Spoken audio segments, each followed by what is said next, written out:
We must guard against the acquisition of unwarranted influence, whether sought or unsought, by the military-industrial complex.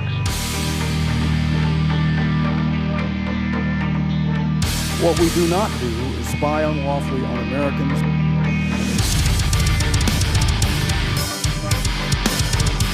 We are leaving in 2014, period.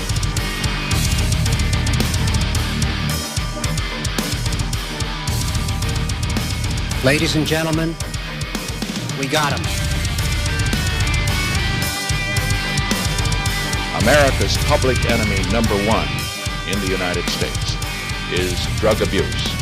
In order to fight and defeat this enemy, it is necessary to wage a new all-out offensive.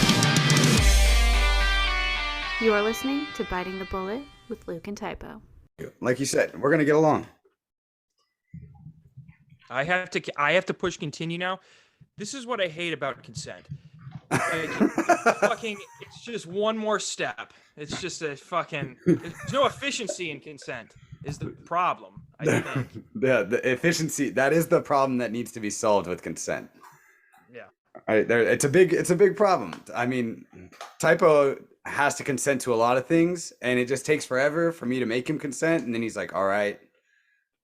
But it takes forever because I have to ask him. I didn't even realize your background is Biden falling. I didn't know what it was because your head's kind of in the way, so I didn't know exactly what it was. But yeah, it's fucking hilarious.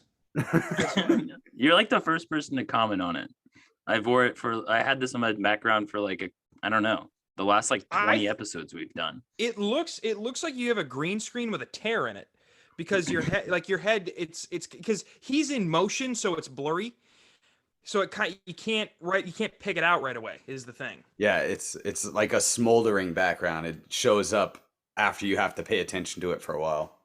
I was thinking about having a moving background at one point, and then I thought, nah, it's too much. It's too much. There's too much. Yeah. Well, the only reason I have a background is because if I take it off, it looks like I'm in a crack house. So I'd rather have something. Because you're in a crack house. Yeah.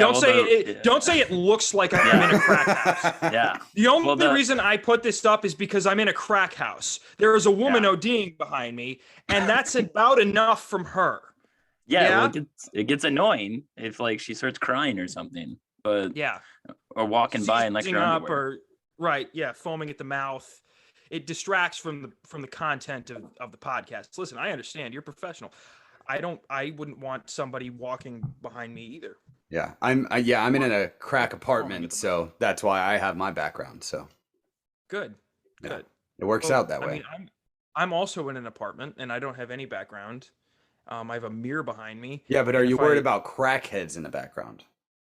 I used to be. I moved out of that neighborhood. There you go. Know what's bizarre about my neighborhood? You see my hand here? That's a mirror. I got 2 mirrors. See, you do have a moving background. I do have a moving background. I used to it's crazy because there's a fleck of something. I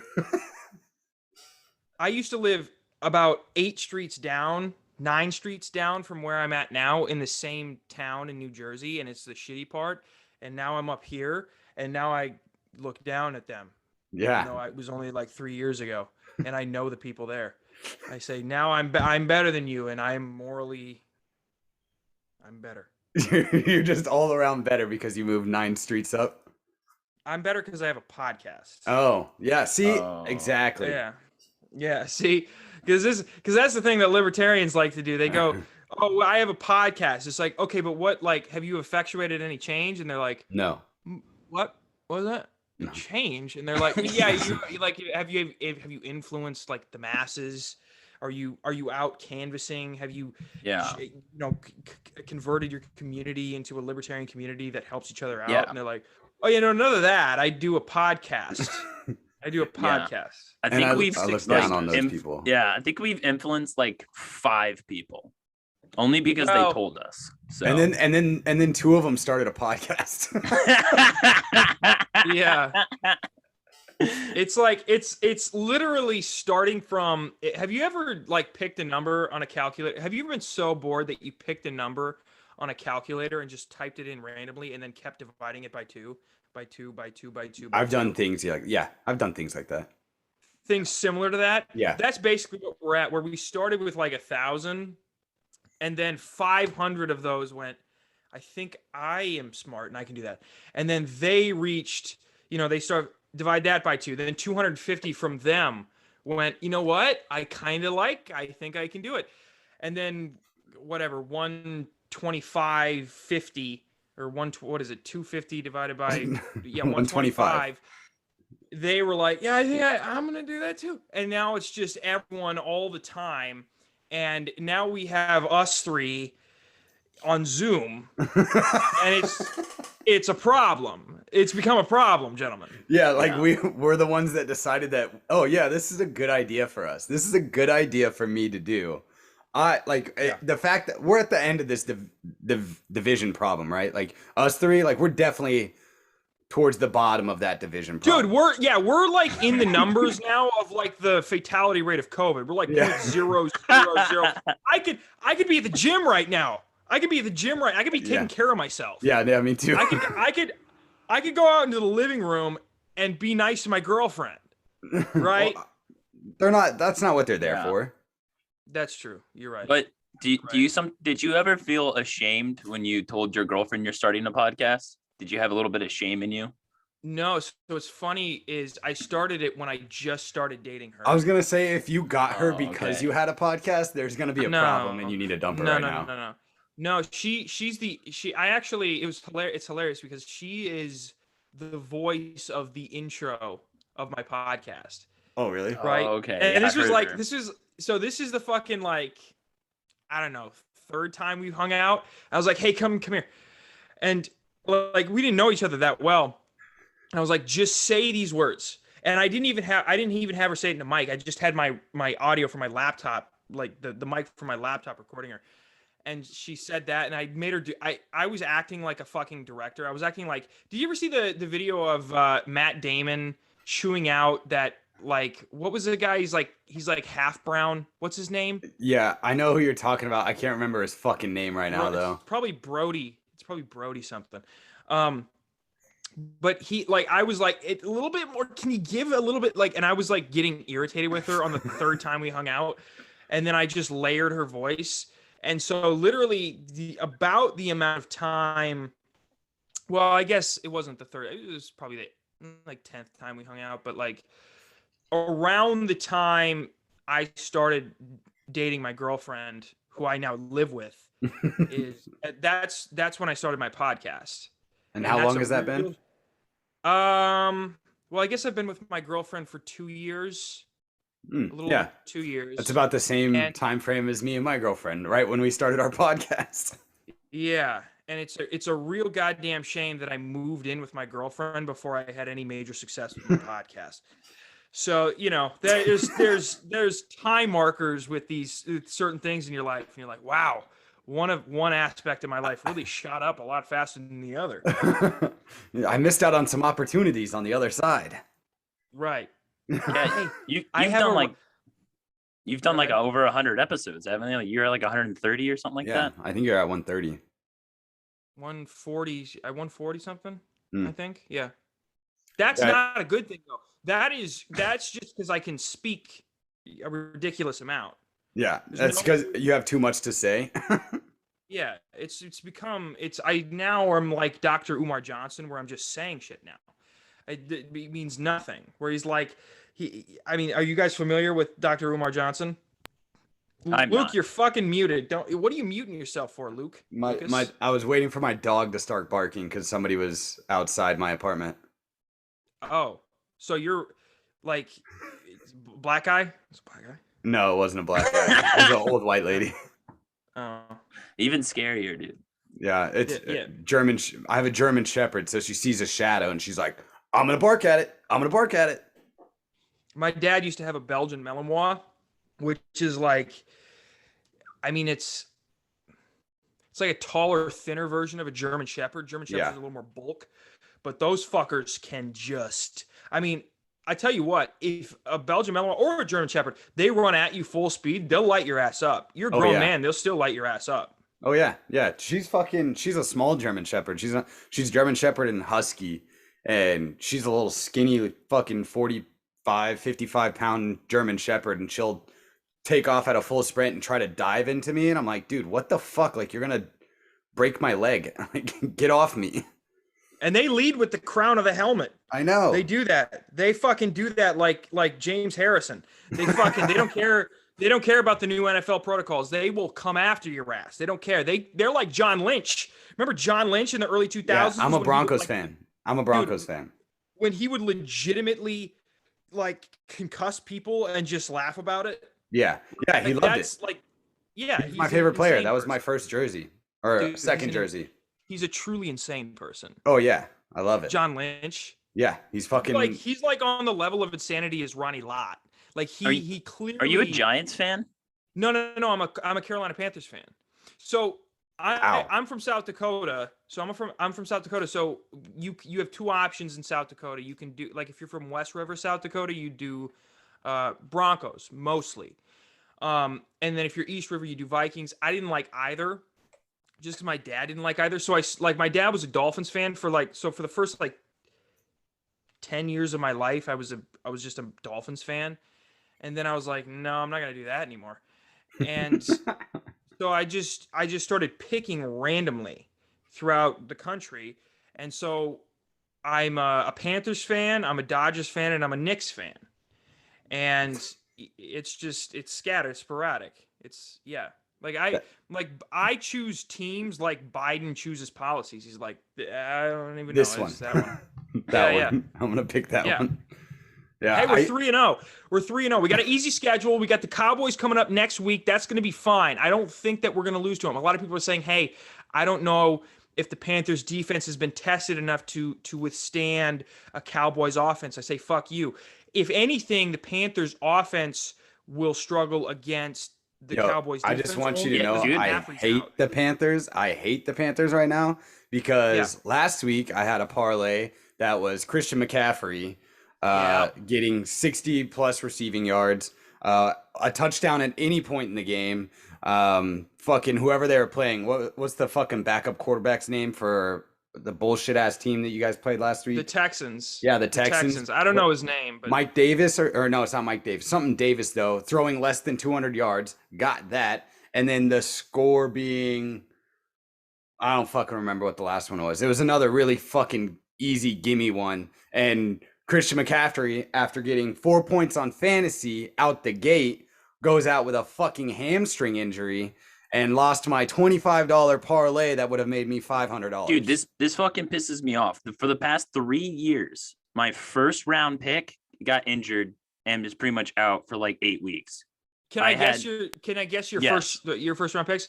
Okay, so one of them was McCaffrey, I'm assuming. Yes. One of them was Dalvin Cook. No. Fuck. All right. No, it was McCaffrey, and then who was the first one? Well, actually it's 4. So the first one was David Johnson. Back in like 4 years ago. Yeah, literally 4 years ago. And then I had Saquon Barkley the year after that, and he got, and then Michael Thomas. Oh no, yeah, right, McCaffrey. Yep, yeah. Michael Thomas was in another league, but yeah, that was another first round pick. And Michael fucking Thomas got injured. It's fucking like. And then you had Aaron Rodgers the 1 year he got injured and only played half the season. Yeah, dude, I'm like cursed. Like any of the top players of that position, I can end up having them and they get injured. So I'm just not gonna pick first round anymore. Well, so in my opinion, depending on how quickly McCaffrey recovers from this injury, I mean, he's had quite a few different injuries. Last season, he had 2 injuries. Yeah. I mean, in my opinion, and this is controversial, and I'm going to go on the record as being very controversial, even though I say faggot and retard on my show. Hey, welcome. That's not controversial. This is controversial. I think the Panthers should get rid of Christian McCaffrey. Why? Well, draft capital. When was the last time he draft capital? When was the last time he completed a season? His rookie year. I think that was the only time he ever completed a season. Yeah, because his second season he went out at the end. Right. So the only time We have one season out of, what is this? Four? Yeah, I think? 4. This is the 4th one. That he's ever completed a season. You're paying him way too much, right? Because at this point, I mean, at this point, the average amount of games that he plays during the season between all 4 years is maybe 11, 10, something like that. There's no point. Yeah. Trade him away. And the first thing that all these retarded GMs and owners are going to do is they're going to go, this is dumb of the Panthers. Let's jump on this. Just give it. And then trade him away for like a first-round draft pick. Trade him away for 2 picks. I don't give a fuck what you do. You cannot, if he's this injury prone, this is the 3rd season in a row that he's had to miss multiple games. Okay. And I don't even care. Like they didn't put him on the IR. So I don't know how many games he's going to miss this. Well, hopefully less than 3, right? Because if not, they would have put him on IR. Right. So thank you for explaining it. Anybody who doesn't follow football. Yes. Yeah. A lot of the fucking weird ass anarchists, they get mad at us when we talk football because they're plebs and they're like, oh, you know, the games of the emperor. And I'm like, I don't give a shit. It's like a corporation, and it's like, dude, I know it's corrupt. Like, I know it's fucking riddled with corruption. I know they're being really shady about that. And honestly, it makes me respect it a little bit more. Yeah, like they're okay with it. I enjoy that, and then but I also just like enjoy watching like fucking really athletic men slam into each other. I like that. Dude. Yeah, like torso to torso. Fucking, they have those 6-packs, but they're like fat 6-packs. Yeah. So you know they're muscle. They're not like this skinny white guy from West Virginia 6-pack that the only reason that you can see their abs is because they're severely ill and they don't have any fat. They're malnutritioned. They literally are like, you see, like, have you ever seen like AP's stomach? It's kind of fat. It looks fat, but like it's all fucking DK Metcalf. Well, you can say Yeah. It's like a bloated 6-pack, and you're like, oh, that's literally like muscle. And I didn't know you could build muscle onto your stomach, like a bicep. Like it's insane. It's insane. But I think the Panthers should get rid of them. Yeah. And listen, if you're libertarian, if you're an anarchist, if you're a fucking autist, welcome. We haven't done a proper introduction, and that's probably bothering you because you're fucking an autist. But if I could compare this to politics, if there was a really a truly good genuine libertarian through and through, ideologically consistent through and through, very Dave Smith like, but people just hated him. He was an autist. He couldn't appeal to the people. There was nothing he could do to gain momentum for the movement. What are you going to do? Are you going to keep him at the front lines? Or are you going to understand that even though he has this particular talent, it's not necessarily playing out the way that you thought it would? Would you dial him back a bit for strategy purposes? Or would you keep him up at the front lines for whatever reason? For traditional purposes where you think, oh, this guy has always been the guy that we look to for strategy and for whatever. No, you don't keep the autist in the front lines. McCaffrey's the autist. He keeps getting injured. Not doing anything, even though he's got immense talent. Well, yeah, he's not actually bringing anything to the team. He's not bringing value to the team. So, you don't send Scott Horton, although he's great. I've had him on the show. He took a shit on my face intellectually, and I love him for it. You don't send him to a charisma conference, do you? No. He's great, right? But he's not for that particular scene. So this is how I'll compare McCaffrey to libertarianism or anarchism or whatever. You have to understand people's strengths. Right. And what the Panthers are not doing is not understanding McCaffrey's strengths. He's great in short bursts. You cannot give him 60 touches in the first 2 weeks. Why? He's injury prone. Injury prone. You need to be very, very light with him at the beginning of the season and then gradually increase the load to the end of the season. And if they're not going to do that, then just get rid of him. Just get rid of him. Because he's going to hurt you and you're going to have to pay for him anyways. Correct. Yeah.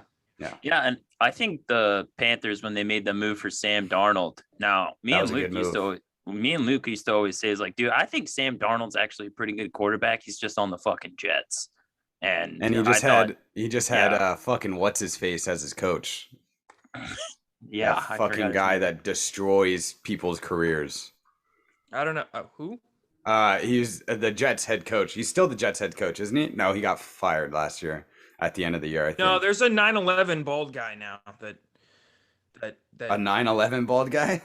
Yeah, no, he's isn't he the head coach? Like they did a story. Oh, Robert Saleh or whatever. Like he lost, like his brother died or something. I don't know. Oh yeah. He's the one that he was He was the defensive head coach for San Fran for multiple years. Oh, that psychopath? Yeah, the big fucking built motherfucker. Looks like a firefighter. Dude. The dumb wop. Yeah. Yeah. Adam Gase is who I was talking about. Adam Gase. He just like ruins really good people's careers. Anyways, so for all the autists that have never met you, you're Zach. You do the Unfit Statesman podcast. Yeah.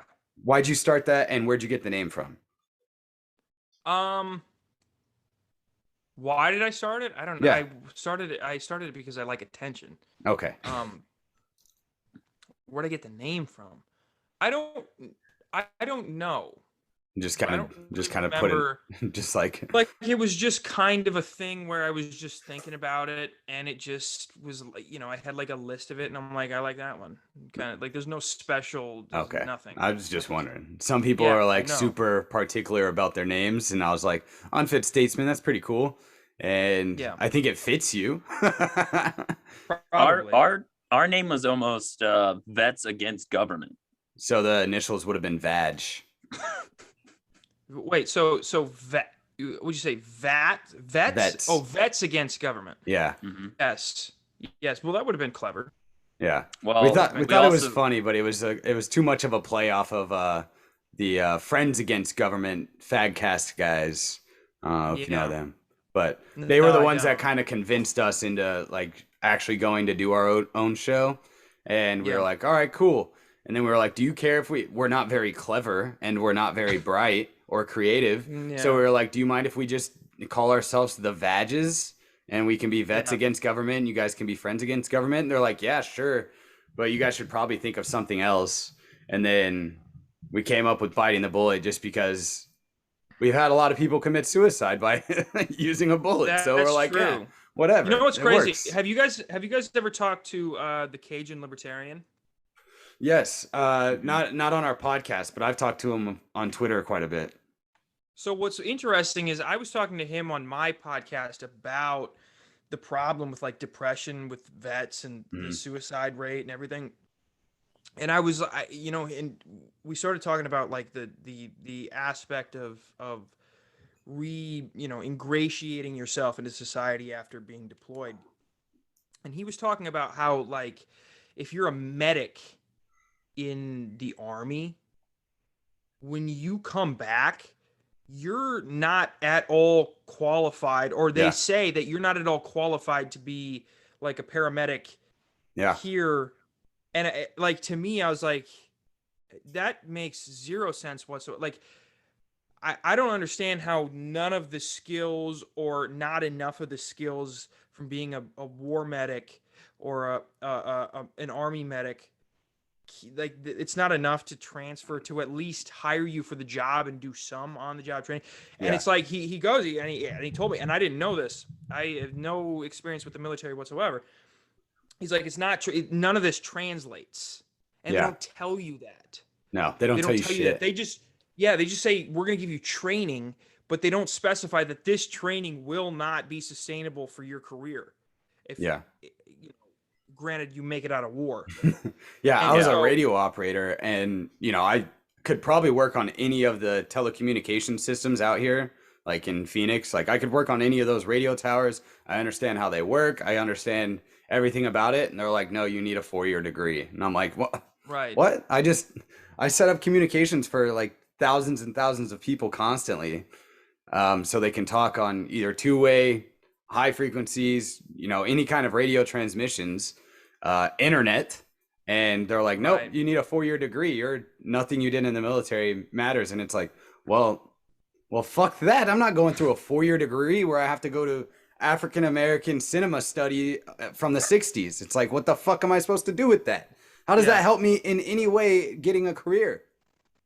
Right. Yeah. I don't know. I mean, let me ask you guys this, because I guess I don't know. Like I said, I know nothing really about vets and like what the struggles are when they come back home. But is it, and I ask Cajun Libertarian this, is it the private sector's problem when you come back home that they are unwilling or unable to just see the qualifications that the vets have? Or is it the military's problem for not adequately giving you the skills that you can put on a resume to translate into the private sector once you come home? Which one is it? I think it's kind of both. So our certifications in the military don't translate or hit the same wickets that are required in private sector jobs. So like, there's like different there's certifications for fucking anything. And the majority of the jobs in the military are, at least for like the enlisted side, like all the guys that aren't officers, all the enlisted guys, it's basically trade jobs, like that's what they are. They're basically trade jobs. But there's a whole bunch of certifications that you have to go through on the private side to do the same amount of things.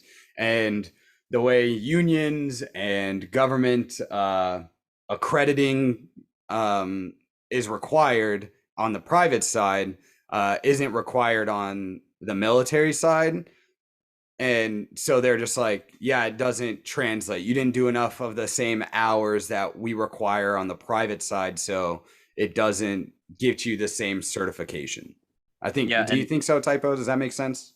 Yeah, I think there's a lot of things that, I think a lot of things like the military does, it's for like quick, get this shit done fast. You're in the, like, especially the Marine Corps, because we're more of like a first to fight type of branch. So like all of the stuff there is like quick, get it done fast. Maybe you skip a bunch of like safety steps or whatever, but you got to get this done. Like example for like there was a construction platoon that was in our engineer battalion, and like a lot of things that they built would work, but like with all like the safety measures and stuff here in America that they have to use because of like OSHA or whatever, like the military just bypasses half that shit. So like the schools that they're building in like the Philippines aren't like what like a government or like a contractor would build here in like America. So it doesn't exactly translate the best. But it's not like they don't know how to do it. Yeah, and it's the government like being in charge of like jobs. So they're just terrible at allocating resources properly. So like I just don't think that the correct management happens in the military that will translate well in the private sector. And the whole like attitude of like the military is like, we're doing this to kill people, or especially in the Marine Corps is like, we're doing this for like a serious battle, like if this is life or death type stuff. But then you're not, life or death in the private sector, and like no one's like yelling at you because you didn't shave or whatever. So there's like that, like, I don't know, you have to like kind of change how you live your life coming in out of the military into the private sector. Well, the military pays for your college, I thought. Yeah, they do. Yeah. You get like a GI Bill. Everyone at the post 9/11 GI Bill, so you can go back to school for. I think they'll pay up to like a 4-year degree to get like a bachelor's degree. But a lot of people, I would say, that are more like in the military, I would say kind of more are right wing or right leaning. So then a lot of times they'll go to college and they fucking hate their lives because it's like left wing propaganda all through the college. Yeah, and you can't say faggot in a class. Well, no, and I took a class called the Literature of Race, Class, and Gender. Oh Jesus! And I think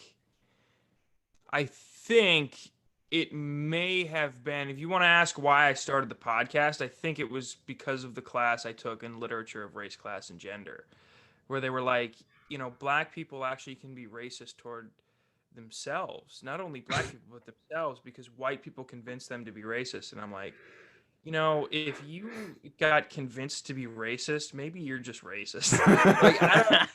If somebody convinced you, they're like, hey, man, you shouldn't like blacks. And you went, maybe. Maybe you had it in you. Maybe you just had it in you. I've never heard a compelling argument to just hate a random person without any reason. Like, I've never heard it. I've never heard it before. Well, that's funny because in the military, we get that all the time because we gotta hate other people. So like, I mean, and don't get me wrong, like some of the stuff they use to like make it like, hey, they fucking, I don't know, they beat their women, and it's like, oh fuck, but like half the people like grew up where their fathers beat their wives, so they're like, like or they beat their wives. That's not enough. Yeah, but there is just like, there is like this weird like just things that like, I mean, like there's all these like, there's a lot of like racist.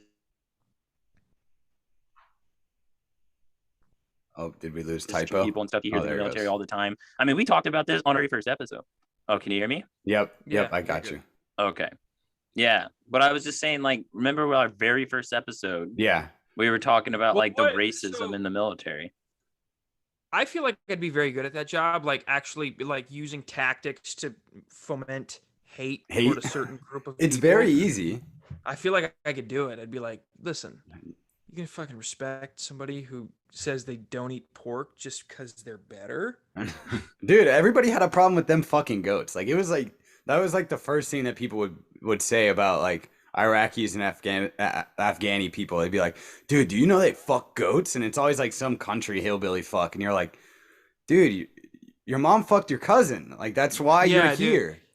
Dude, I'm from South Dakota. My uncle told me a story about it would have been his cousin who took him out to a fucking shed in Iowa and was like, watch this, and he fucked a pig. And my uncle was like, nope, I'm not gonna, I'm not doing that.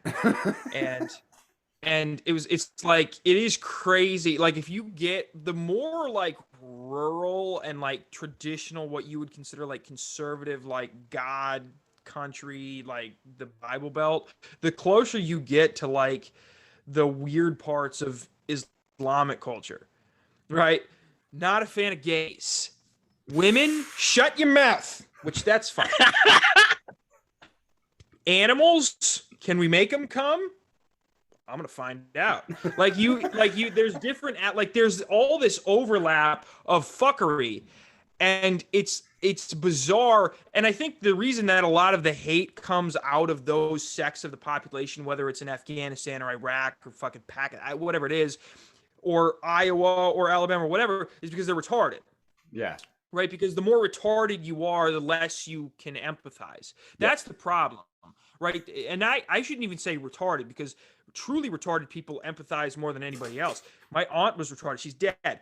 But I tell you what, she could empathize with literally anybody except fucking, I tell you what, the only thing that she could not wrap her head around and be respectful toward was grade schoolers in a band.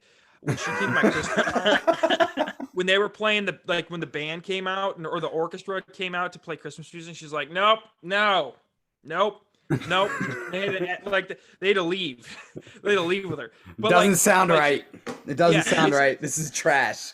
It's like there's a fine line between like stupid and retarded, because retarded people, like truly mentally retarded people, they're like, yeah, I don't give a shit about anything. I like all of people. I give everybody. And then stupid people hate everybody.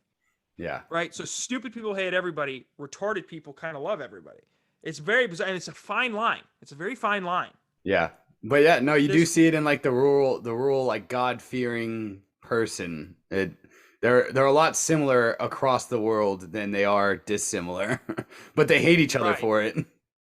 They fucking hate each other, dude. They hate each other, and it's because it's like like I said, it's football. It's teams.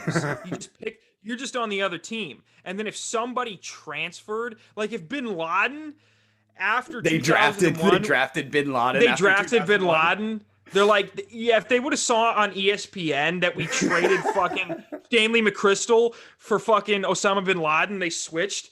I mean, everybody would have been like, new guy. All right, let's do it. Let's see how he does for the team this year. Like, come on now. I think he's good in the he's good in the pocket. He's comfortable in the pocket. I like it. He makes critical game time decisions. Yeah. He knows how to win games. He knows how to win games. And we haven't had that in a while. Yeah. They should have, like, for the nation building they did in Afghanistan, they should have just gave him a football team and brought it into the NFL. Dude, that would have been great. I might have cheered. Sure. I might have cheered for them like halfway through. Like, the Iraqi goats, like what would they be? What would Iraq's national football team? Dude, be? if it was the goats, I would fucking lose. I might actually. Well, everybody loves teams. them there anywhere. Yeah. So apparently, it would have been the fucking genie lamps from Aladdin on the helmets. It would have been fucking great. Dude, if they could have been teal and copper color, like that'd be pretty fucking dope. Like I'd be about it. Or just all brown. All brown. It's just all brown. There's just a sand dune on the shoulder pad. You're like, I like it. Let's put it in. Put it in. If the Redskins have to reform, fuck this. Let's fucking. I'm ready. The fucking Camels. All right. Is it Saudi? No. Are there camels in? I don't even know if there's like. I'm sure the tribesmen of Afghanistan have camels. I feel like people of tribes have camels. Yeah. In the Middle East, they got camels. In the United States, they have horses. It's the same thing. If you're a tribe, you got horses in the Americas, and if you're horses in the Middle got East, a little speed though. They can. Are camels fast? Camels can be quick. They're not fast. They're quick, but they can go forever. Yeah. They can go, and they're without water, right? Yeah. They're long form, long distance traveling. Yeah, they're like Kenyans. They can just run. They're not they're not for the 100-meter. They're for the marathon. Yeah, exactly. Right? Yeah. Camels are Kenyans are camels. Kenyans are camels. The Kenyan. Can I create camels. If I could the Kenyan camels? Like there we go. I would. Well, no, I don't want to do that route. I don't want to create a football. I want to create a new racial slur for Kenyans. Oh God. Camels. So I'm gonna do that here on your show. Okay, whatever. I'm gonna create a new racial slur for Kenyans. You call them camels because they're good at long distance running. They don't have to stop. Is there any racial slurs that are besides the one that you just made up that's like a compliment? Like it's a stereotypical compliment, but people will take it as a slur? That you know of? Black people are athletic. Well, I know, but that wouldn't be a slur. Like I'm talking about like actual slurs because you just made a slur that's actually a compliment to their endurance running. Yeah. I mean, no. No. I don't think so. I mean, unless where did I never know this? Maybe you get where did the term like wetback come from? They backstroke across the river. Yeah. Oh my God. That's what it is. Which is hilarious because I've never seen a Mexican in the Olympics for swimming or backstroke. I don't know. Or maybe because they're sweaty, they work hard. Yeah, that's what it is. Is it? Yeah, that's what it is. Well, that's what it was here in Arizona. That's why they got called them here in Arizona. They called them wetbacks because they were always out in the sun working. But then it's kind of the same thing for poor white people. They're rednecks because they're always outside working and they're stupid. Right. Their necks get red. And they get sunburned. Yeah. I think Mayo Monkey is a funny one for white people. Mayo Monkey's a good one. That's funny. Yeah. That's funny. Yeah, when you call like journalists on Twitter that, they get like weirded out. They don't know how to respond. Yeah, because I tell you what.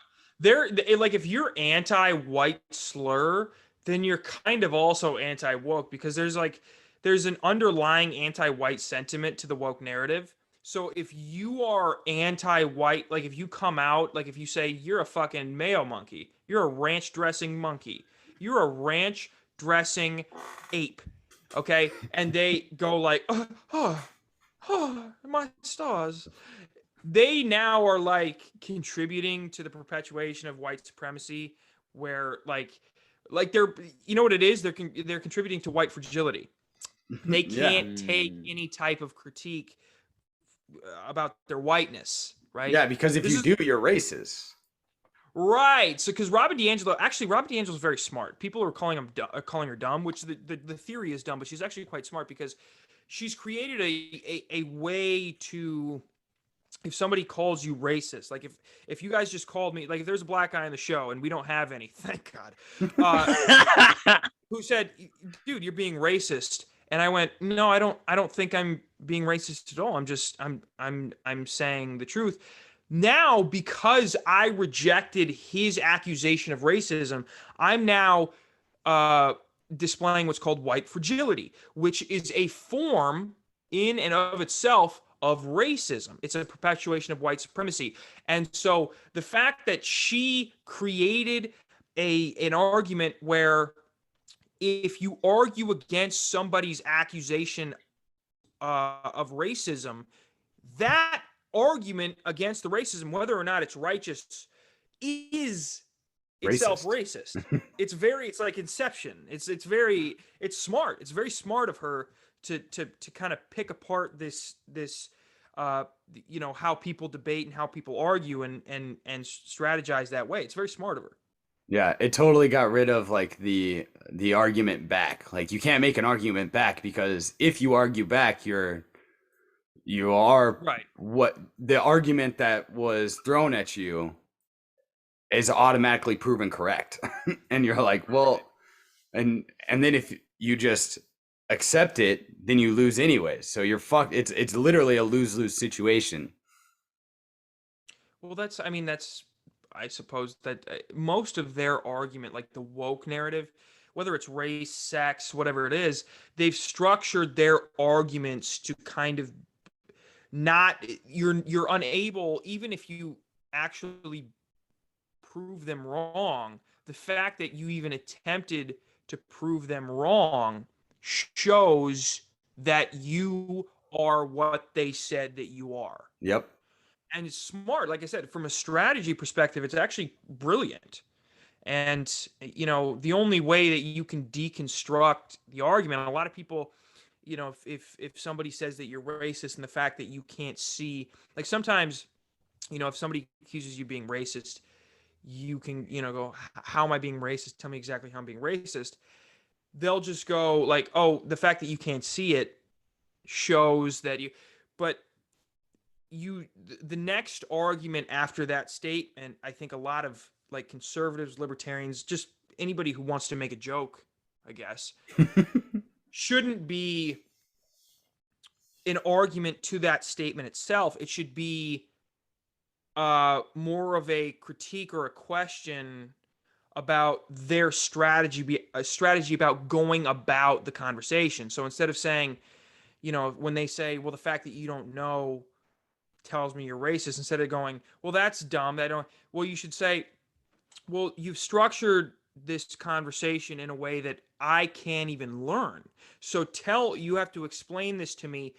You should almost, approach it as a student and say, because you said that my argument back to yours is itself a problem, you need to explain why it's a problem. Because if you're going to simply argue back that it is a problem and you deem yourself the winner, then the structure of the conversation itself has been completely dissolved, and now there's nowhere else to go here. And there's clearly more to we can dig deeper. And so like if you attack their arguments from a perspective of I'm going to attack their arguments from the structure of their actual argument instead of their argument itself, there's more to be gained from that. Because as soon as you start doing that, I think they'll fold, because I don't think they've ever focused on that.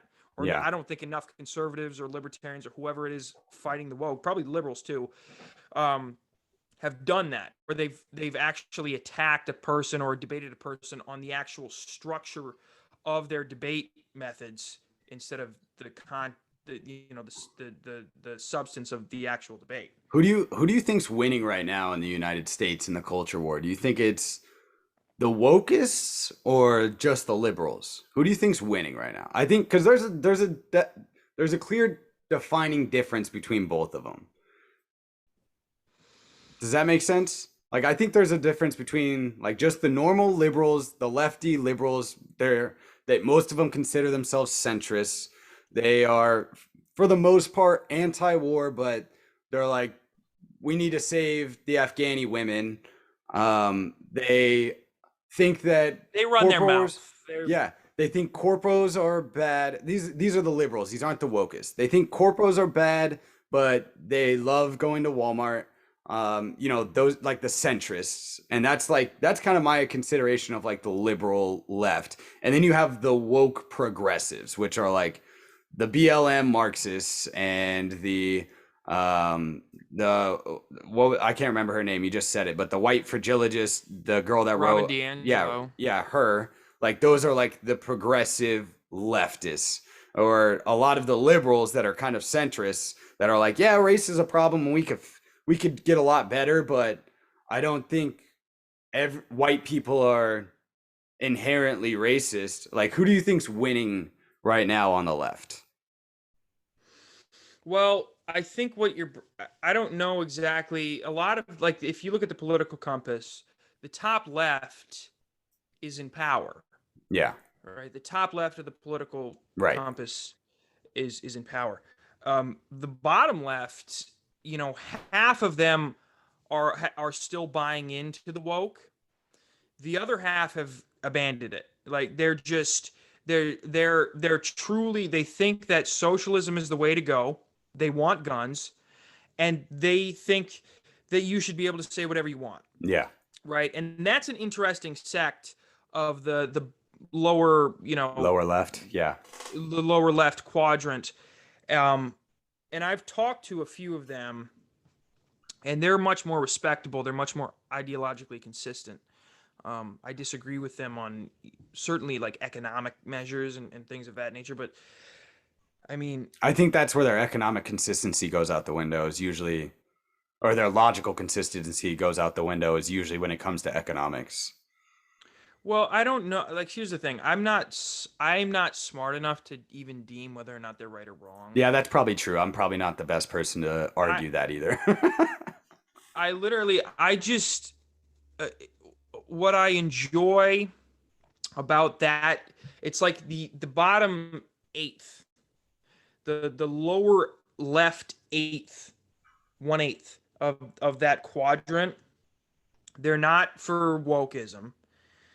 They call themselves like anarcho-socialists, anarcho-communists, which I think is a juxtaposition, but they don't, which is fine.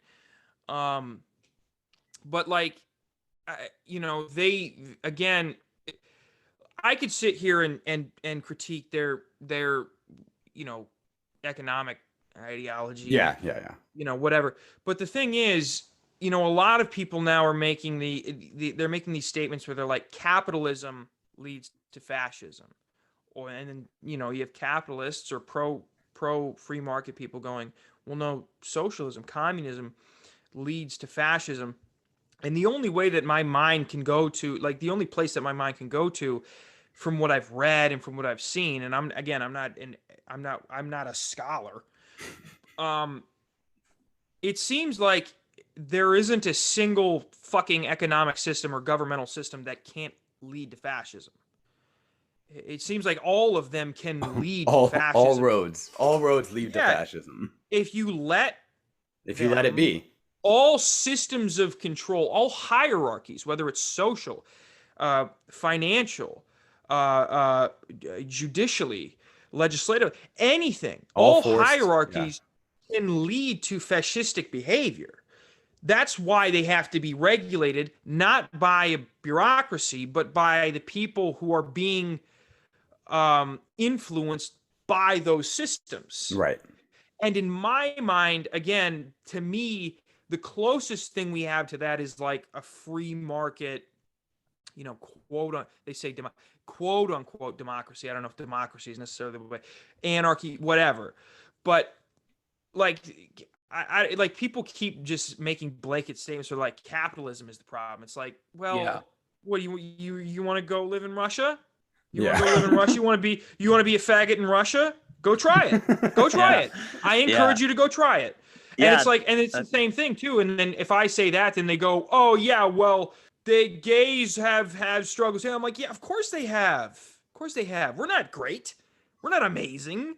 We're not the moral fucking, beacon. We're not the Northern Star on moral hierarchy. Right. But the fact that there are people who are staking their arguments with certain political ideologies or certain political systems, certain economic hierarchies, certain government hierarchies, certain systems in general, and saying that the other system leads to fascism, when clearly both of them can. Yeah, it baffles me. So I don't know. I just like the bottom half of the political compass. That's all. If we can just quell the tension between anybody on the bottom half and go, hey, them on the top seem to be the issue. And yes, once we, because there are people who are like, well, even if we eliminated them, we'd have problems. Yeah, but probably smaller problems. Yeah, right? It wouldn't be as large scale as it is now, because the top half wants the nationalistic. It's the very nationalistic half. Like, that's what they're about. And if you go to the bottom half, it's more decentralized, and they have just different ideas on how society should work together, I think, for the most part. But the top half is like, nope, nationalistic, we all have to be together, and if we're not, then we're gonna fucking throw the other half in prison and fuck them. The further you get up, that's kind of how it goes. So it's like a weird juxtaposition on the top half to the bottom half. Yeah, I agree. I think it's just it's a ridiculous notion that, I mean, the right-left narrative, the rights it's the Democrats versus the Republicans. In New York, I think it was a day ago, you had fucking people in MAGA hats marching with Trump supporters against the fucking vaccine mandate. It's like, at what point is the left right gone? Right. It's and eventually we're in this position where it's shifting. It's like the polls. You know how the polls are like gradually shifting? It's like that. It's like we're seeing the argument start to shift from right left to top bottom. And it's happening slowly, and we're kind of in this middle state here, so people are still kind of, the mainstream media can just tie it kind of loosely back to a right left dichotomy. Mm-hmm. But that's not really, the further we go. I was just gonna say, that's a great way to explain it. I think that's it exactly. I think the left and right is going away, and it's really turning into top bottom. I'm glad I'm on the bottom, I guess. Bottom unity, bro. Yes. Yeah. That's interesting. I don't know if you saw this article today, but it was kind of trending on Twitter for a little bit. But it was an article, and it was taken like a poll in Virginia. Now I'm not sure how fucking honest these polls are, but it was just interesting that the poll came out and it said that over half of the Trump supporters that took the poll were in favor of secession, states seceding from the Union, and 41% of Biden's supporters were in favor of states seceding from the Union. And I mean, I don't know what you can take from that, but it seems like it, even blue state, red state, whatever, doesn't it's not even that they want to elect like the president anymore. People have faith in like the traditional system. They just want to get it away from each other. Like, they just don't want to be part of each other anymore. And I think that's a good trend that we're moving in. And what do you think secession is possible or in the future?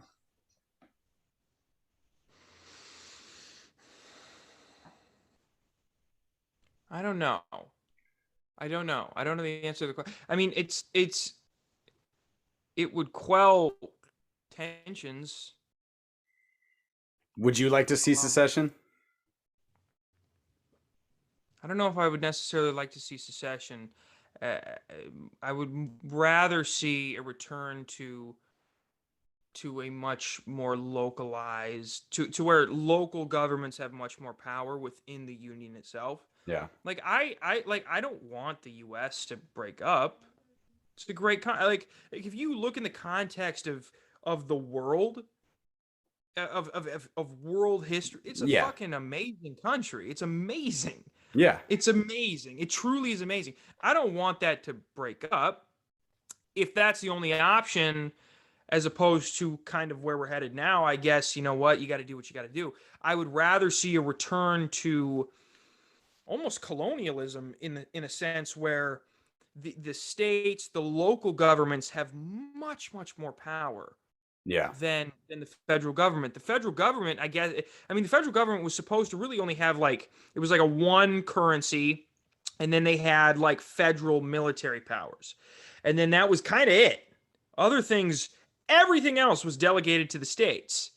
And so I would much rather see that. I would rather see blotches of ridiculously different cultures in the United States, to the point where California was only trannies fucking each other outside and smoking weed, and Alabama was only people who kept saying faggot over and over again and shooting guns in the air with conservative flags, but they didn't have to deal with each other, and so the union wasn't so fractured. I would rather see that than secession. But if secession is the only option to get us out of the situation that we're in now, then I would rather see secession than the situation that we're in now. Yeah. You know, it's like, here's now, or so I should say, here's now. Don't like it. Secession's here, and then a return to like this, a more colonialist type, you know, states have powers and people can move freely within those states and choose where they want to live based on the culture that they've aggregated and formulated. And then, you know, if there's probably going to be consequences, there will be population imbalances based on the culture. There will probably be, you know, you look at that now, like Californians are moving to Texas because they're sick of the California culture, but they're still liberal, so they're moving to Texas. So it's like, states will correct themselves based on where people move. And then I think if you just kind of let it happen naturally, we'd be more balanced culturally and societally, probably. Yeah. I don't know. No, I think that makes sense. I know nothing. I'm retarded, by the way. I'm mentally retarded. I know nothing about this. That's why we bring people up. We're retarded too. So we made this show so we could ask each other these questions to act like we're fucking smart. And then at the end of it, we're like, but I'm retarded, so I don't know what the fuck I'm talking about. Don't listen to any of that. That's just what I think. Yes. I think that's, I kind of agree with that fact. I think it would be horrible for the United States to break up if it's the only way to get away from what the fuck is happening right now. Absolutely. I'm all for it. Let's fucking do it. Yeah. And I think a lot of people are kind of in that scenario, at least in the bottom right, are just like, yeah, let's just fucking secede. Fuck these people. Understandable. I'm kind of there. I'm like ready to go. I'm ready to just move to a fucking state that is fining corpos for mandatory vaccine mandates for their employees. I'm kind of fucking about it. Like I don't think it's necessarily the right thing. I don't think it's the libertarian thing, but I don't give a shit because I don't want to get the fucking vaccine. And I don't want a corporation to tell me that I have to continue working.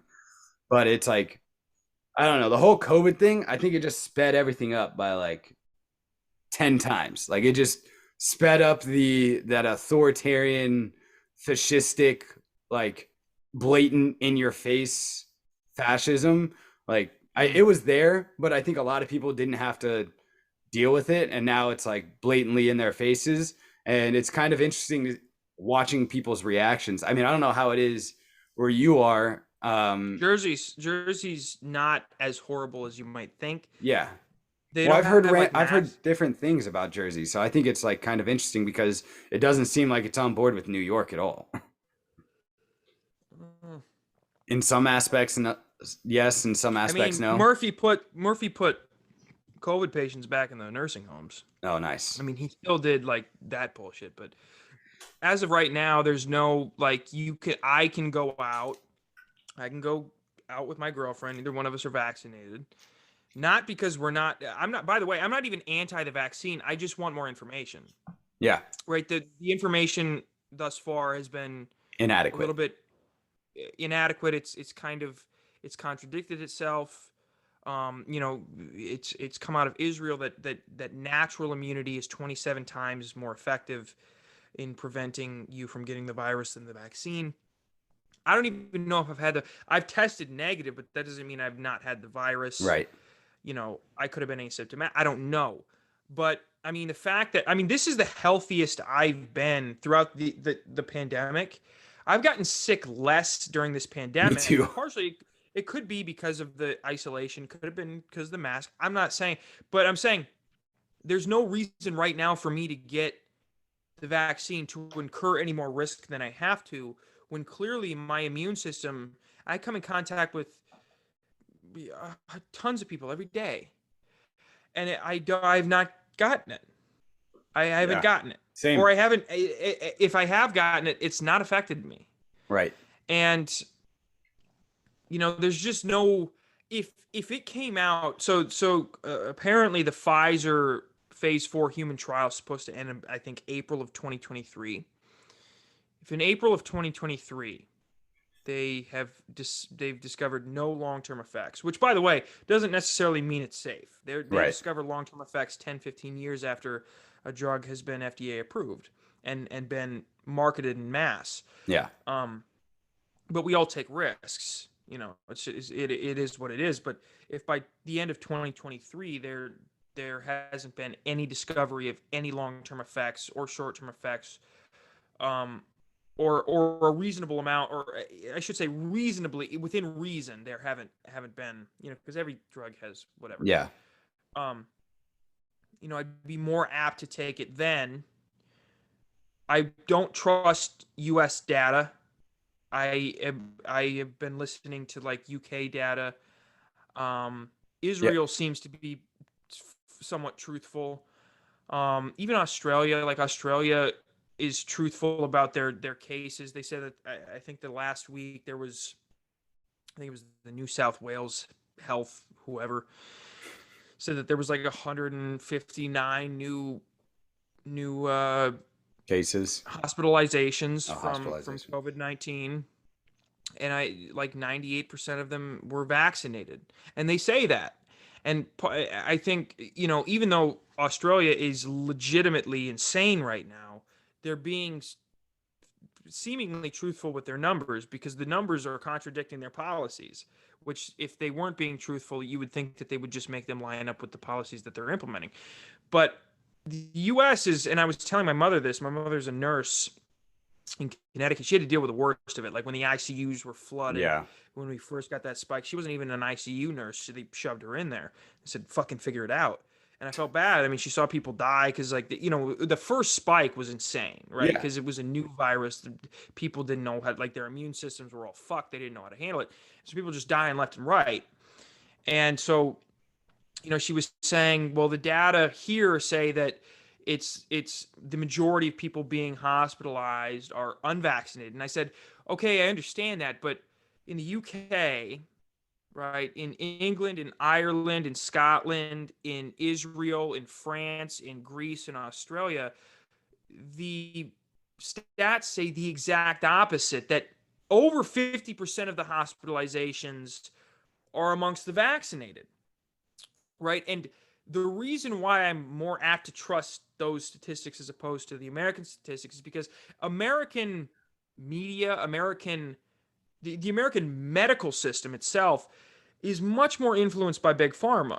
Yeah. And this is just, you can see this in how much they give to the political system, how much they donate to major media corporations. Yeah.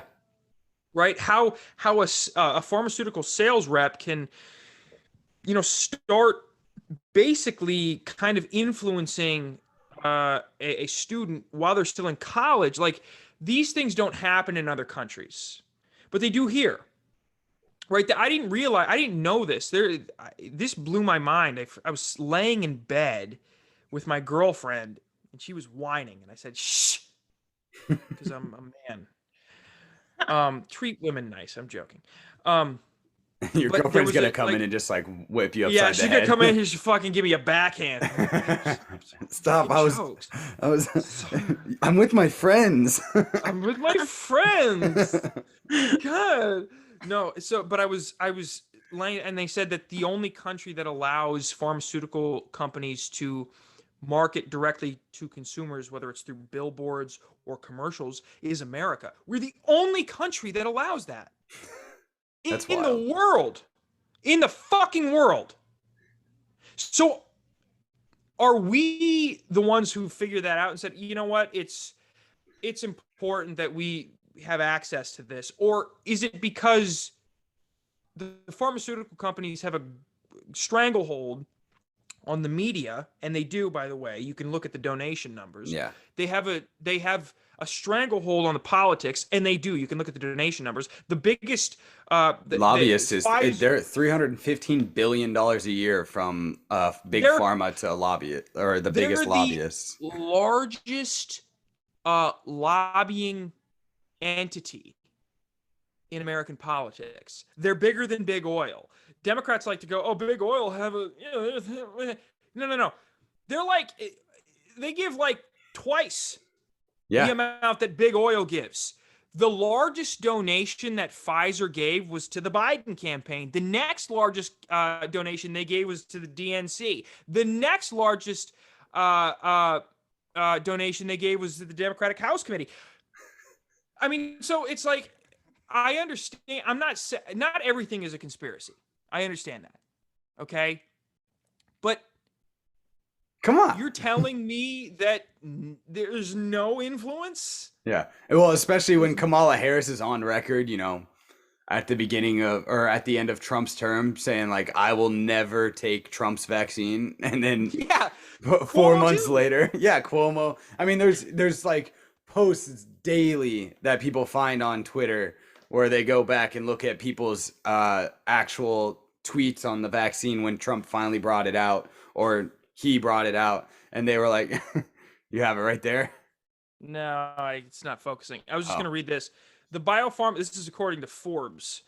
The biopharmaceutical industry provides 75% of the FDA's drug review budget. Is this a problem? I don't know, John LaMattina. Yeah, but it is. I think it is. Unless the article consists of the word yes, period, and nothing else, then you're retarded. Yeah, it's a fucking problem. I mean, why do you think, like, here's one thing that I would like to know, because Democrats I'm pissed at Democrats because they seem to be the one pushing this vaccine mandate, and that seems to be the prevalent subject. Yeah. As far as tyranny goes at the moment. Right. How hard did Democrats push to see Trump's tax returns? How fucking hard. So hard. And you know who I did too. Yeah. I did too. Why? Why? Because what's the biggest indicator of influence? What influences people the most? Money.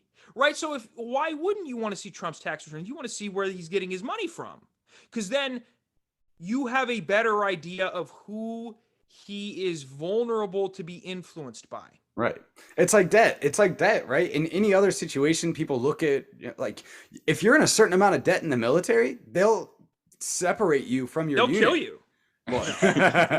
They'll separate you from your unit, or separate you from the military, because they're like, well, he's a possible, threat to national security because they're in so much debt. And it's like, it's the same thing debtors do. They look to see where your debt is, so they know, oh, can I give this person money, or is that person going to ask them for money, and they're definitely going to give them money over me money. And it's the same thing. I want to know where these people are getting paid from. And fuck, dude, that's the problem. Like with America right now, it just bothers me that there's so many people that refuse to see, like, the forest through the trees, like that saying. They just won't, like, you can show them those things right up to their face. Like, look, here's fucking Pfizer's donations over the last year and a half. Where did they go? Who's pushing everything? And you can show them on the next page where they went and the people pushing them, and they're the same names. And you're like, don't you think that's a little weird? And you guys have been rallying. I was a big lefty growing up. I have fucking 2 moms. Like, I grew up very fucking left. I was like, nobody should have fucking guns. The only people that should have guns is the military, so we can kill terrorists. That was a lot of smells in your childhood home. Yeah. Smells. Yeah, I guess. But it's so I grew up a fucking lefty, and then I grew up, and I was like, wow, these people are fucking horrendous. And I was like, all right, maybe I'm a righty. Looked at the right, and I was like, well, these I hated them already, and I was like, most of them are fucking stupid or retarded, anyways. So I'm like, all right, well, I can't do that. And then I found my way into this fucking even more autistic circle than either of those two. But I was just, I cannot stand the left's inability to be like, to realize 2 years ago they were yelling at Big Pharma for not allowing hemp and weed to be sold all across the United States. And now they're rallying for Big Pharma, the same people that they said they would never trust, that they could never trust because of the way they've criminalized a lot of drugs that could help people. And I'm just like, yo, you fucking dumb fucks. Like, let's wake the fuck up and do something about this. These are the same people.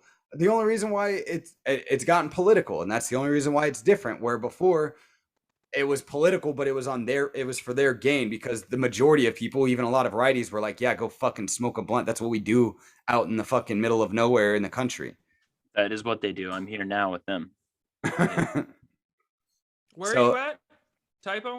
I live in Southern Illinois. Oh, okay. I mean, I would have assumed that, like, I always had a knack because I'm from South Dakota. Everybody's smoking weed in South Dakota, and that's a conservative state. Yeah. So, like, in my mind, I was always like, they're out there, they're fucking smoking weed. They're smoking weed, talking about the sanctity of marriage. I know they are. I fucking know they are. They're not fucking just drinking. Dude. They're sick of the fucking drink. Dude, you know what's fucked up? So, okay, where I'm at, so I live in a really small county, but here in my town is actually a state prison. So there's all these we have a maximum security prison and a minimum security prison. And there's guys that are locked up in, well, I mean, maybe not so much anymore because Illinois legalized it, but still in our prisons, we still have guys in there for like smoking weed. That's baffling. That's absolutely baffling. And at the time before, like the guards, like, dude, I knew plenty of guards that would guard dudes smoking weed during the day and get paid for it and then go home and smoke weed. And I was like, dude, this is so fucked up. It's insane. I mean, I think all drugs should be legal. Yeah, absolutely. Yeah. Like it's ridiculous. Like, and if you say that to a like, if I say that, like, here's the beauty of this my argument, right, about drugs being legal, and you both. My mother is liberal, like classic liberal, classic Democrat. My father is classic conservative, classic Republican, right? And they're divorced. And if I made that argument to either one of them, they would both have the same reaction. Yeah, they're exactly the same. They go, are you insane? What, people are just, you want to encourage people to smoke crack? You just want to do that? You want to do that? And that, to me, reinforces my position about the argument of, the political conversariat, the political debate shifting from right and left to top to bottom. Yeah. Right. What they don't understand is I took the political compass test. I'm legit like in the middle and down. I'm halfway down and in the middle.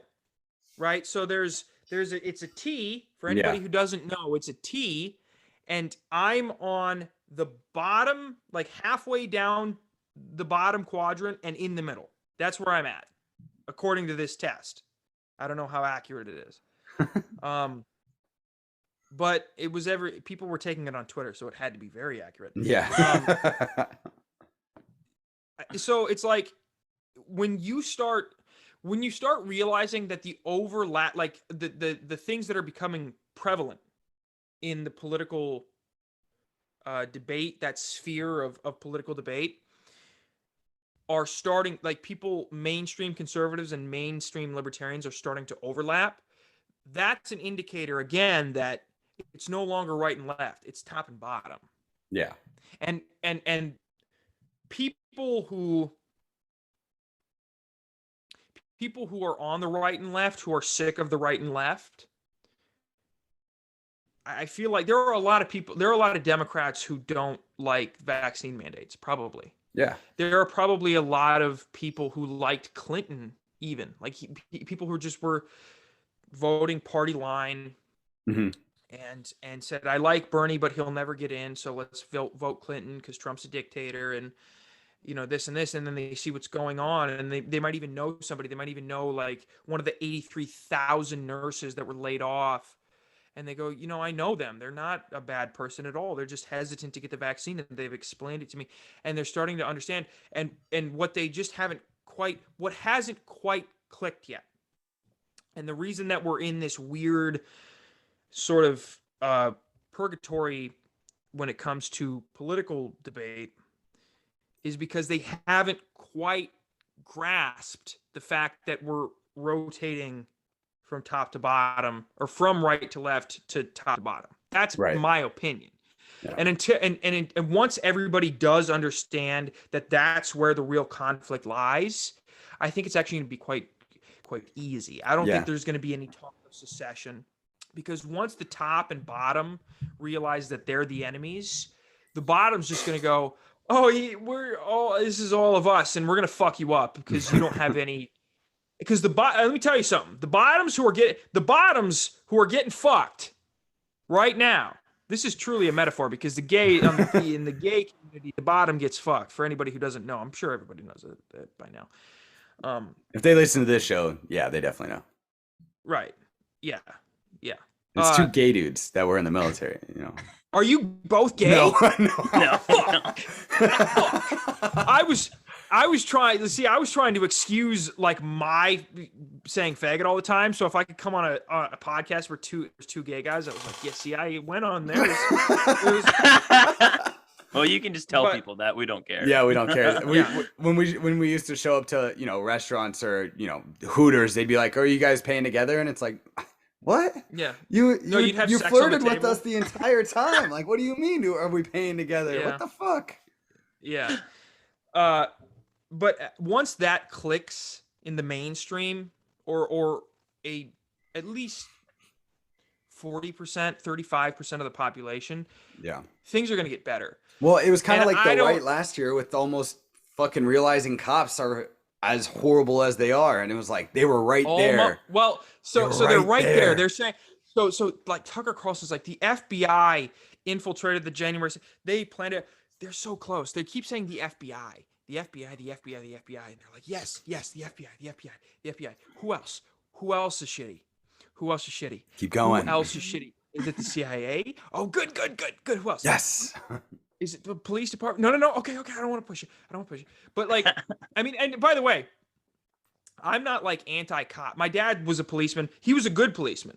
Like he truly he did what he did. He enforced. I mean, to be fair, he was a policeman in South Dakota South Dakota doesn't have any insane laws, right? He's not enforcing crazy things. He was the type to pull a guy over, you know, for I shouldn't say this. Here's my image of him. Maybe he did beat a black guy. I don't know. That makes him better. I don't know. I wasn't with him on all his patrols. But like, he's gonna listen to this and he's like, I beat the shit out of a couple black guys. Like, yeah. He's like, oh, black guy, plural. Oh, fuck it. I was lieutenant when I retired. You fuck. No, but like to be fair to him, I mean, like South Dakota didn't have any insane laws other than like drug laws. That's really it. And, you know, so he didn't have to do all this crazy shit that cops have to do now. I kind of feel bad for cops now. Let me tell you why. Not because I'm super pro cop. I'm not super Blue Lives Matter.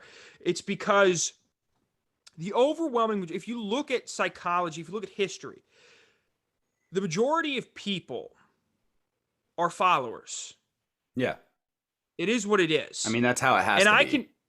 I can say that I'm a leader, but I don't think I'm a leader. I happen to relate to a community that labels itself as being outcasts and being fringe and bucking the system, but technically somebody can deem me a follower of that community. I mean, you can do it, it becomes very abstract, but cops now, like in New York, or like let's distance ourselves in Australia.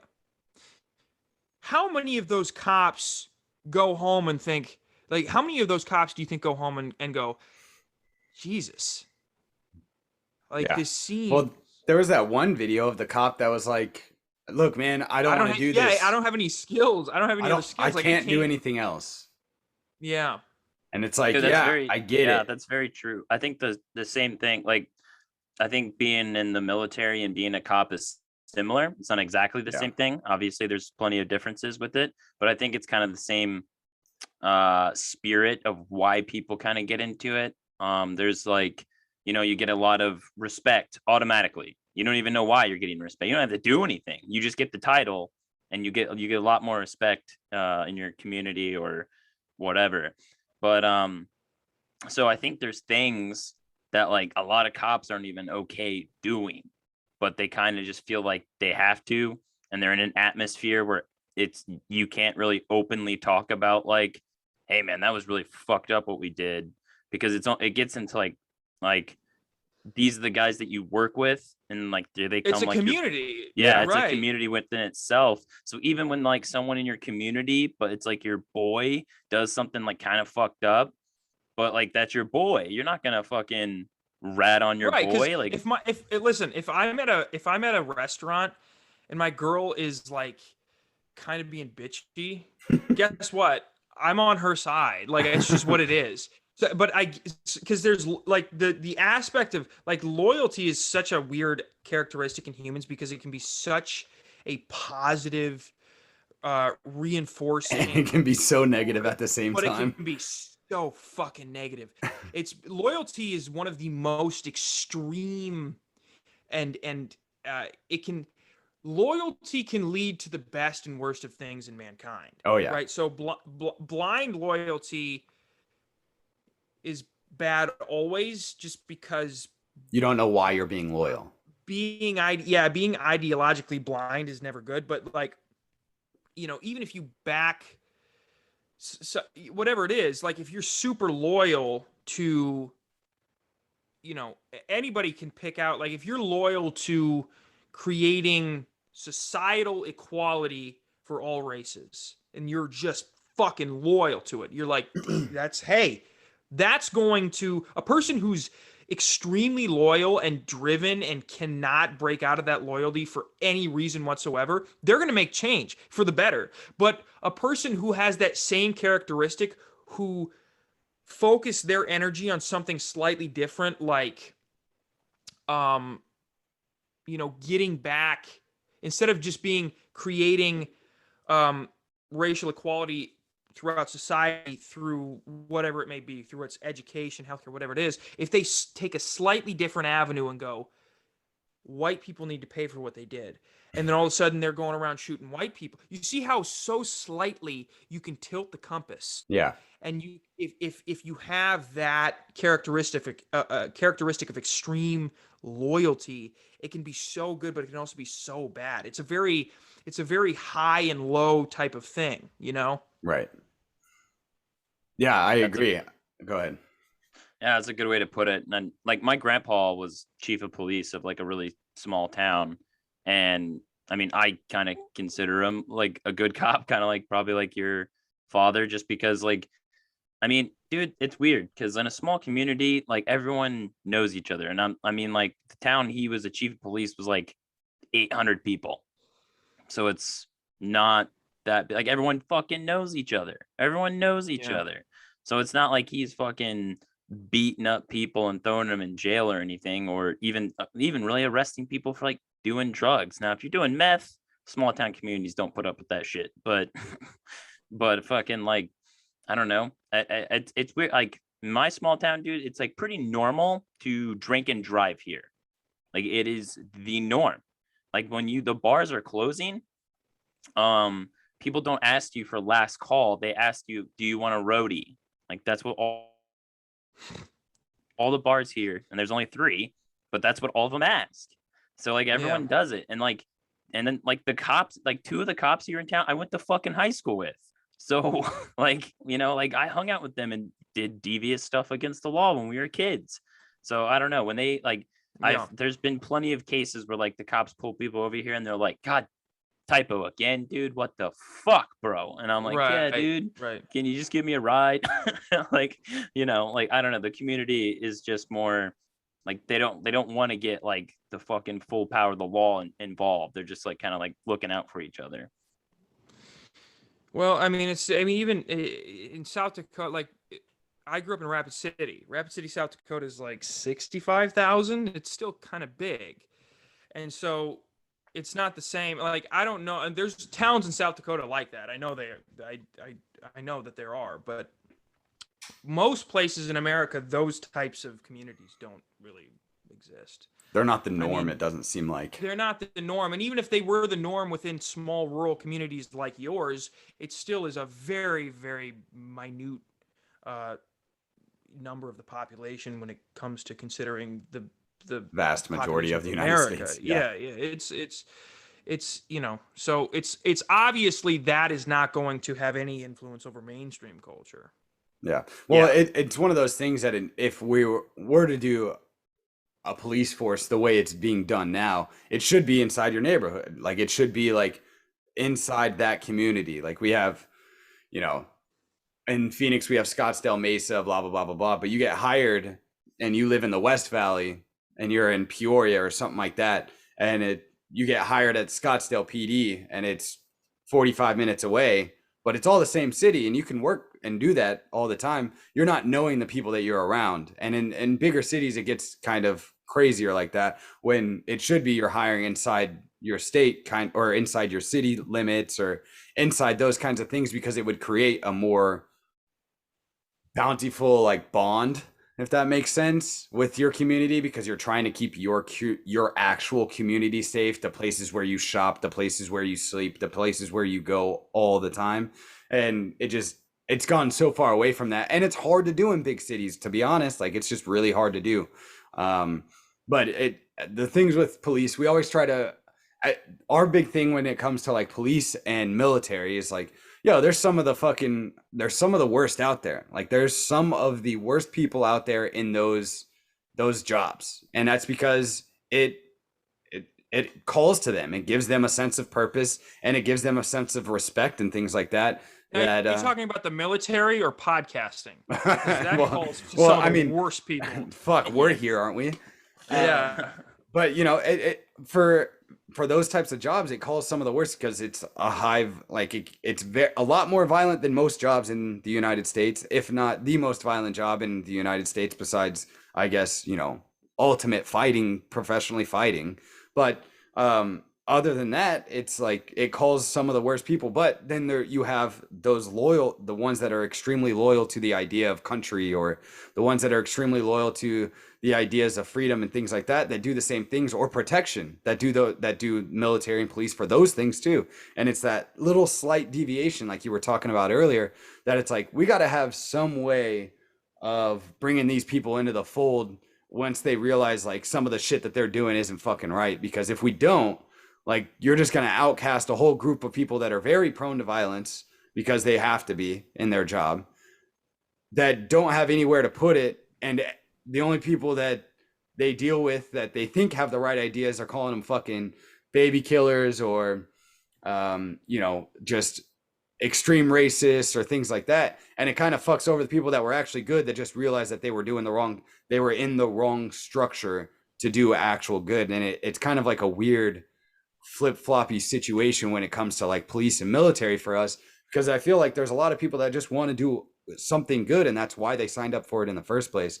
But when the people that are saying that they have the answers, like the whole bottom, is shitting on military and cops, without giving them the chance to be like, hey, you need to have some redemption arc, you need to fucking kind of figure out how to be better than you were, and we don't even give them the chance. It's like, well, you're kind of just fucking up a whole bunch of people that are going to be against you now, and they have power that you don't right now. So you're going to fuck yourself in the end. Yeah, and it baffles me that there is a problem in the lower two quadrants of the political compass, that they aren't understanding that the like ex-military, ex-police, or police now, or military now, who are gravitating toward that lower half may have knowledge that they don't, that may allow that could help with the strategy of sort of popularizing an anarchist or a libertarian ideology. They don't see, they're and this is where like that autist, they're hard line, like, oh, cops enforce the state, I am against the state, fuck cops. And it's like, let's have a little nuance here. Yeah. It's like, I get it, but right. Well, Yeah, people a lot of times too, the people like, and sorry to interrupt, they live in the black and white.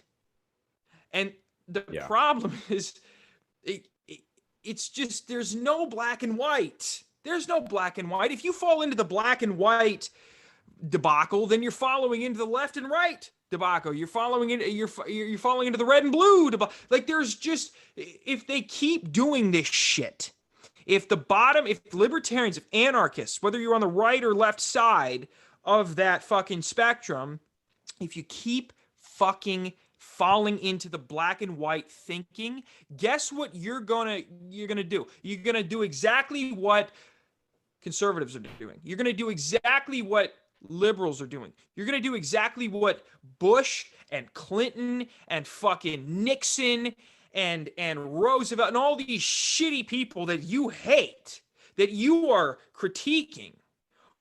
You're doing the exact same thing that they're doing. Unless you're willing to float out into the gray area a little bit and start to just kind of just feel it out, put a toe in. Unless you're willing to do that, guess what? You're not going to go anywhere. Yeah. Anarchy's gonna reign. No.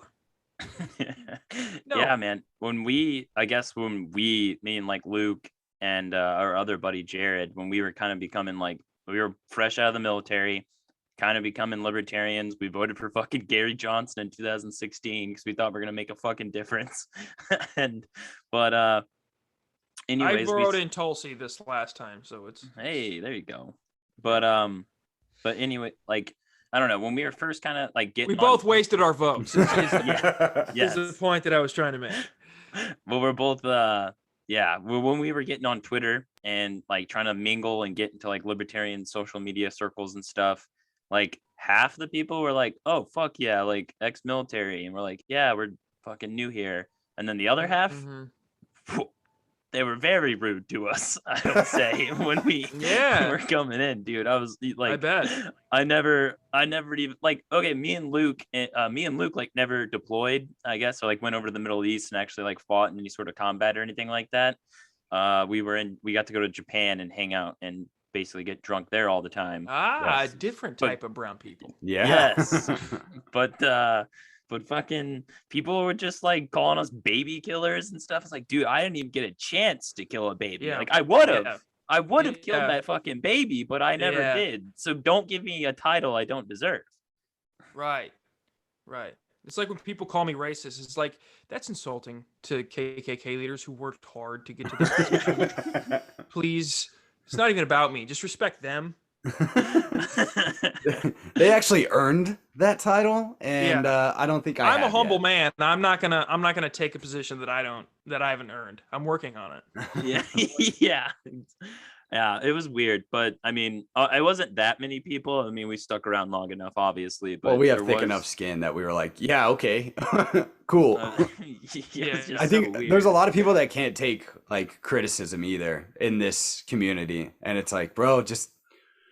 Sometimes you just say, okay, and maybe you're wrong and maybe you're not, but you just say whatever and move on about your fucking day, because they're not even like face to face with you. They're over a goddamn screen calling you a baby killer or something like that. And it's like, who gives a fuck? Who actually gives a fuck? And there's too many people that give too many fucks right now. Yeah, that's true. People, I go the other way. They go, you're sexist. And I'm like, you're right. You're right. Yeah. I've been worried. Like, I'm glad I'll that lean you into recognize it. Yeah. They're like, you're racist. And I'm like, yes. Do you know how? Yes. Finally, somebody who recognizes my talents. Yeah. I I've been working on this for a while. Finally, a D1 scout who saw my arm. It's about fucking time. Jesus, I've been in the weight room this goddamn long. It's about goddamn time my talents have come to fruition. A podcast, like, it's bullshit. I mean, and then once you, like, I've had people on Instagram who, I remember I was talking about the Israel-Palestine conflict. And that was actually what got me the most negative feedback, because all I said was, hey, Israel, don't, kill Palestinians who don't necessarily deserve it. Try to be careful. And then I also said, hey, Palestinians who say that it's your land because you were there first. Also, there were Jews there thousands of years before your religion even existed. So that's a dumb argument. And that's all I said, really. That's really all I said. I just said, both of you are making kind of dumb arguments. And I'm not trying to, And then there were people who were like, you are an anti-Semite. And then there were other people who were like, you're an Islamophobic. And I get it on Instagram, mostly. Yes. They're like, you are an Islamophobic piece of shit. You hate Muslims. And I'm like, that has nothing to do with my argument. Yeah, I mean, yes. But that has nothing to do with what I'm saying now. And then they're like, and they would not answer me. Like, and I'd go, if somebody accused me of being an anti-Semite, I'd be like, yes, and. If you yes and them, you got to yes and them. You say, you hate blacks. And you're like, yes, and then you keep it. It's like improv. If you yes and them, they don't know what to do. They don't know what to do. We're going to steal that. Yeah, I'm gonna stop doing the okays and the nos. I do a lot of okay, like just let them say whatever they want, and I want them to know that I see it. And so I'm like, okay, like cool, whatever. Like that's kind of what I do. Or they say something like they're making up their own scenario in their head of what I believe or whatever, and I'm like, no. And I just don't give them any explanation. And usually it creates like a giant comment thread afterwards. So it's pretty entertaining to watch. But I might do the yes and thing because that's pretty funny too. When we posted we are very proud of our Instagram page because it's the coolest thing about us. And we have 12,000 followers or close to 12,000 on there. So, and all we do is really just post dumb memes and shit like that. Yeah. And that's what the fucking people want. So that's what we give them. But anytime we post like anti-Israel shit, dude, oh my God, it gets fucking hot. That's our most interactions.